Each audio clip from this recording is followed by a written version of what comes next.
다양한 직업의 현실을 풍자해 인기를 끈 개그우먼 이수지 씨의 유튜브 채널 제작진이 재선거 구호 논란에 사과했습니다. 사람들은 어떤 순간에 재미보다 불편함을 먼저 느끼는 건지 김승환 기자가 보도해드립니다. 개그우먼 이수지가 민원인에 시달리는 공무원들의 고충을 그린 유튜브 콘텐츠입니다. 어르신 지금 업무 시간이 아직 아니어서요. 아니 앉아있는 김에 좀 해주면 되지. 일도 안 할 거면 거기 못하러 앉아있어. 세금만 축내고 말이야. 황당한 민원인 요구가 이어지는 가운데 재선거 구호가 자막으로 짧게 등장합니다. 그래도 하나씩 처리해보려는데요. 이후 참정권을 위한 재선거 요구를 악성 민원과 같은 맥락으로 표현했다는 비판이 이어졌습니다. 제작진은 즉각 장면을 삭제하고 사과했습니다. 정치적 입장을 전달하려는 의도가 아니었지만 사회적으로 민감한 사안에 대해 충분히 고려하지 못한 채 장면을 사용했다고 고개를 숙였습니다.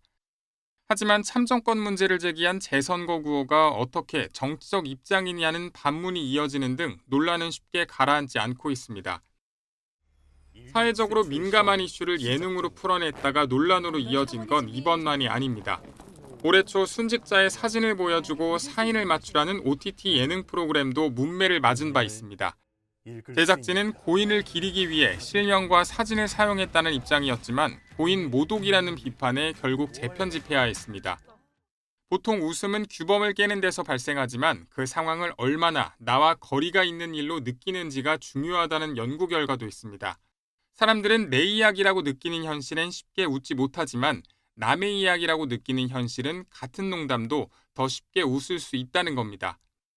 현실의 서사는 공감과 웃음을 끌어내기 쉽습니다. 하지만 그 현실이 누군가에게는 아직 끝나지 않은 갈등이거나 상처라면 웃음보다는 불편함으로 다가올 수 있어 보입니다. YTN 김승환입니다. 범여권 논객인 유시민 작가가 이재명 대통령을 거칠게 비판한 데 대해서 친명계를 중심으로 사이비 예언자 등 격앙된 반응이 쏟아지고 있습니다. 당권 주자들도 부정적인 반응이 많았는데 정청래 전 대표는 관련 질문에 노코멘트라고만 답했습니다. 국회에 나가 있는 취재기자 연결합니다. 양동훈 기자. 네, 국회입니다. 네, 유시민 작가의 수위 높은 비판을 두고 친명계를 중심으로 반발이 이어지고 있군요. 네, 어제 유시민 작가는 유튜브 방송 매불쇼에 출연해 이재명 대통령에 대한 비판을 쏟아냈는데요. 이 대통령이 정계 개편을 염두에 둔 것 같은데 필연적인 실패의 길로 가고 있다며 아주 참혹한 결과로 이어질 가능성이 높다고 직격했습니다. 이를 두고 민주당에서 반발이 쏟아지고 있습니다. 친명계 최대 개파 조직으로 꼽히는 더민주 전국혁신회의는 논평을 내고 유 작가는 사이비 예언자가 되려는 것인가, 지식 소매상이 아니라 지식 돌팔이라는 평가를 받을 수 있다고 맹비난했습니다. 당내 최연장자인 오선 중진 박지원 의원은 SNS에 DJ 정부 때도 5년 내내 흔들고 괴롭힌 유 작가가 아니었느냐며 이 대통령은 필연적 성공의 길로 갈 수 있게 도와야 한다고 썼습니다. 친명계 강득구 의원은 SBS 라디오에서 유 작가의 비판이 금도를 넘었다며 상황 판단을 제대로 못하는 것 같다고 비판했습니다. 이 같은 당내 파열음은 다음 달 전당대회를 앞두고 당권 경쟁에도 영향을 미칠 것으로 보이는데요. 오늘부터 당대표와 최고위원 후보 등록도 시작됐습니다. 고민정, 송영길 당대표 후보들도 유 작가의 발언이 대화나 토론을 막는 방식이다, 저주와 악담식으로 표현하는 건 옳지 않다고 지적했습니다. 다만 국회 토론회에 참석한 정청래 전 대표는 기자들이 유 작가 발언에 대한 생각을 묻자 내 생각을 물어보라며 노코멘트 하겠다고만 거듭 대답했습니다. 네, 검찰 보안 수사권 관련 논란도 앞으로 더 커질 것으로 보이죠? 네, 최근 민주당 내선 검찰 보안 수사권 일부 존치 내용이 담긴 형사소송법 개정안이 발의되는 등 보안 수사권 완전 폐지에 관한 신중론이 급부상하고 있죠. 이를 겨냥해 어제 유 작가는 검찰 개혁이 지연되고 있는 건 이재명 대통령이 원하지 않았기 때문이라는 사실을 받아들여야 한다고 주장하기도 했습니다. 관련 토론회에 참석한 정청래 후보도 보안 수사권을 남겨두게 되면 검찰이 보인 무소불위 행태가 되살아날 거라며 보안 수사권 완전 폐지를 거듭 외쳤습니다. 유 작가 발언을 고리로 국민의힘 정점식 원내대표도 이 대통령을 겨냥했습니다. 보안 수사권 폐지에 대해 분명한 입장을 밝히라고 촉구한 건데요. 대통령이 강성 지지층 눈치만 보면서 침묵을 지키고 애매한 태도를 보인다면 이재명 정부의 운명은 유 작가의 말처럼 필연적인 실패의 길로 가게 된다는 것을 명심해야 한다고도 말했습니다. 국민의힘은 오늘도 장외투쟁을 이어간다고요? 네, 22대 국회 후반기 원구성에 응하지 않고 대여 투쟁을 이어가고 있는 국민의힘은 잠시 뒤인 오후 3시부터 국회 본관 앞에 모여 결의대회를 엽니다.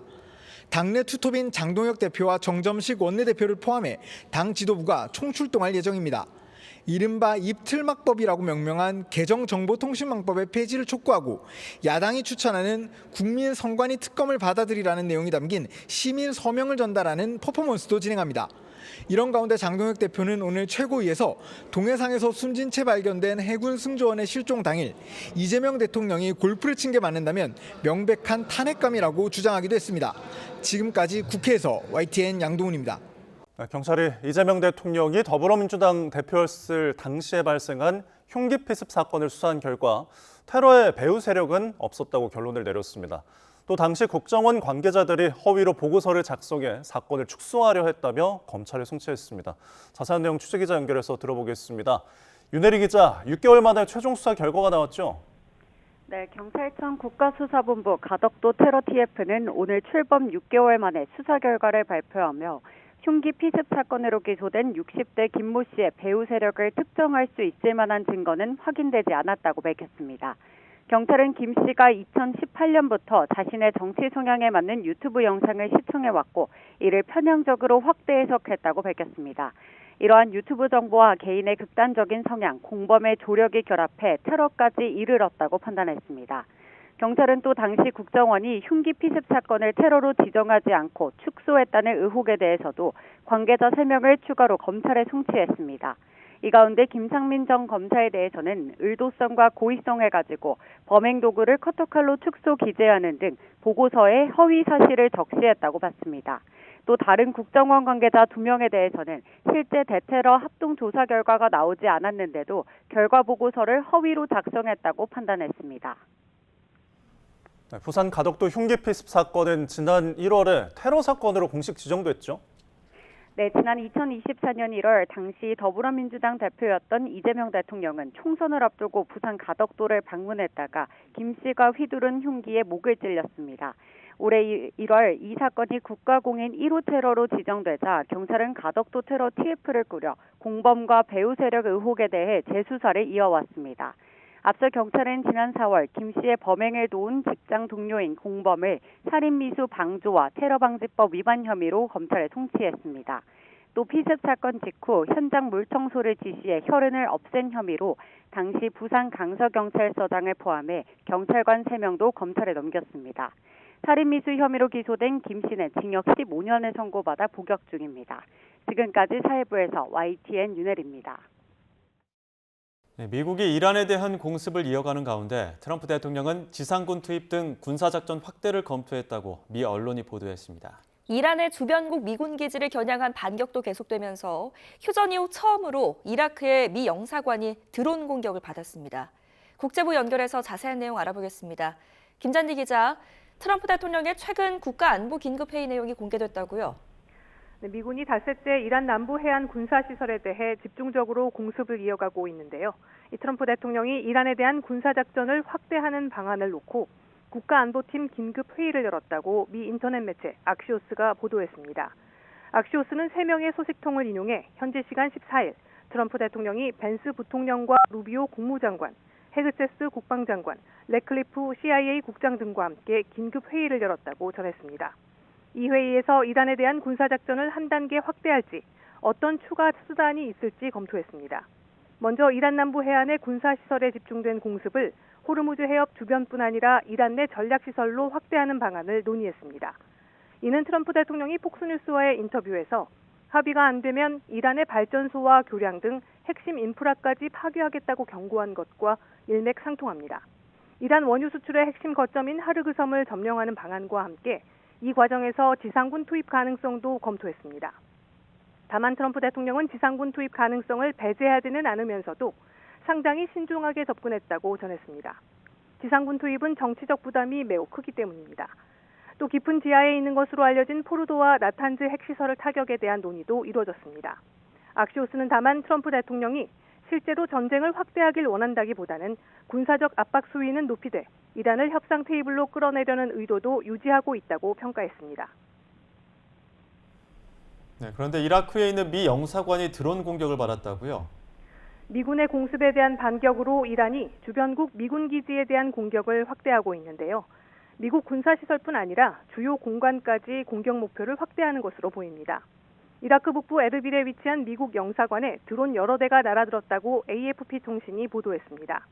현지 시간 15일 저녁 이라크 에르빌 미 영사관으로 드론 3대가 날아들었고 여러 차례 폭발음과 함께 방공망이 가동됐다고 전했습니다. 미군 방공 시스템이 드론 3대를 모두 요격하는 데 성공했고 이 과정에서 수차례의 폭발음이 들렸다고 설명했습니다. 요격된 드론 잔해가 주차된 민간 차량 위로 떨어져 불타면서 피해가 발생했지만 다행히 인명피해는 보고되지 않았습니다. 이란 전쟁이 시작된 이후 중동 내 친미 성향 아랍 국가에 있는 미 대사관과 영사관은 종종 이란과 친이란 무장단체들의 공격 대상이 되곤 했습니다. 실제로 지난 3월 거의 한 달 내내 이라크와 아랍에미리트, 사우디, 쿠웨이트와 요르단에 있는 미 대사관이 공격을 받았습니다. 하지만 미국과 이란이 휴전을 결정한 4월 이후 미 영사관이 공격받은 것은 이번이 처음입니다. 아직 이번 공격의 배후를 자처한 단체는 없지만 외신들은 친이란계 이라크 무장정파인 이라크 이슬람 저항군의 소행일 것으로 예상했습니다. 지금까지 국제부에서 YTN 김잔디입니다. 연휴 내내 쏟아질 장맛비의 최대 고비는 언제인지 또 얼마나 강하게 내릴지 자세히 짚어보겠습니다. 네, 김민경 기상재난 전문기자 스튜디오에 나와 있습니다. 어서 오십시오. 안녕하세요. 자, 지금 잠시 소강 상태를 보이던 장맛비가 다시 시작됐는데 오늘과 내일 남부를 중심으로 비가 내린다고요? 네, 앞서 보신 것처럼 충청과 호남은 이미 비가 시작됐습니다. 레이더 화면 보실까요? 이 서해상에서 발달한 이 비구름 덩어리들이 점점 우리나라로 유입되고 있습니다. 점차 충청과 호남을 지나서 오늘 오후부터 밤 사이에는 영남 지역에도 영향을 주겠는데요. 이 정체전선은 아직 이렇게 중국 동쪽 해상에 있습니다. 이 비구름들은 이 정체전선의 앞단에서 만들어진 비구름인데요. 지금은 이렇게 정체전선이 짧게 형성돼 있지만 점차 길게 발달하면서 우리나라 남부지방에 영향을 줄 것으로 보입니다. 네, 일단 오늘과 내일 남부지방에 내리는 비가 지난번처럼 좀 많은 비가 쏟아지는 상황은 아닌가 봐요. 네, 맞습니다. 지난번에는 충청에 이틀 동안 200mm 이상, 수도권에도 하루에 100mm가 넘는 폭우가 쏟아졌는데요. 이번에는 호남의 많은 곳이 100mm 이상, 충청과 영남은 최대 60mm 안팎으로 강수량 자체는 지난번보다는 적겠습니다. 이 비는 점차 영남까지 확대돼서 내일 저녁까지 이어지겠고요. 이후 밤 사이에는 곳곳에서 잠시 소강 상태를 보였다가 모레 새벽부터 다시 시작될 전망입니다. 네. 그런데 토요일은 모레 새벽에는 중부지방에도 강한 비가 내린다고요? 네, 화면 보실까요? 이 토요일 새벽부터는 정체전선에서 이렇게 저기압이 발달해서 비구름이 중부까지 확대됩니다.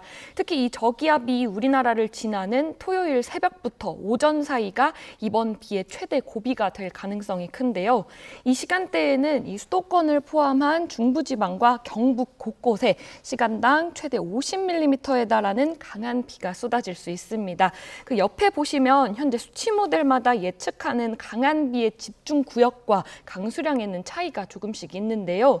이 화면에 보이는 이 붉은색 영역을 중심으로는 이 토요일, 일요일 이틀 동안 누적 강수량이 200mm 이상, 특히 일부 지역은 250에서 300mm에 이를 가능성도 제시하고 있습니다. 네, 자, 최근에 이게 비가 내리는 패턴을 보면 밤 사이에 강한 비가 좀 집중되는 경우가 많은데 그 이유는 좀 어디에 있습니까? 네, 일반적으로는 낮보다 밤에 이 비구름이 강하게 발달하기 쉬운 건 맞습니다.